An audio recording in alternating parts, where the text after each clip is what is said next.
अकबर की तरह पाकपतन में भी सियासी गहमा गहमी अरूज पर पहुंच गई।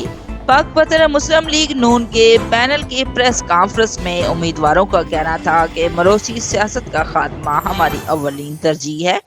पाकपतन पीपी 194 की आज़ाद उम्मीदवार चौधरी बशीर ने हजारों कारकुनों के साथ मुस्लिम लीग नून के नामजद उम्मीदवार बराए एमपीए हल्का पीपी 194 चौधरी जावेद और मुस्लिम लीग नून के उम्मीदवार बराए एमएनए हल्का एनए 139 मियां अहमद रजा खां मानका की हमायत का ऐलान किया। पाकपतन आज़ाद उम्मीदवार चौधरी बशीर अहमद अराई खुद इलेक्शन से दस्तबरदार हो गए। पाकपतन प्रेस कॉन्फ्रेंस में मुस्लिम लीग नून के जिलाई सदर खां इम्तियाज अली खां, मुस्लिम लीग नून के रहनुमा चौधरी सब्तैन और हाजी अब्दुल वाहद और दीगर ओहदेदारान और हजारों कारकुनों ने शिरकत की।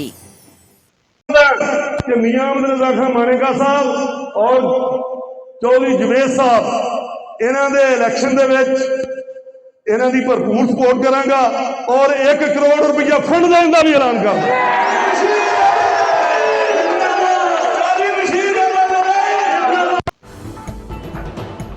पाकपतन चौधरी बशीर अहमद अराई ने इलेक्शन की कैंपेन के लिए 1 करोड़ रुपए का फंड देने का भी ऐलान किया। पाकपतन तकरीब का एहतमाम दुआए खैर से किया गया। मेहमानों और कारकुनों के लिए चौधरी बशीर अहमद की तरफ से दावत आम का भी वसी इंतजाम किया गया। Report Shumaila Hashmi, DNA news, Pakpattan.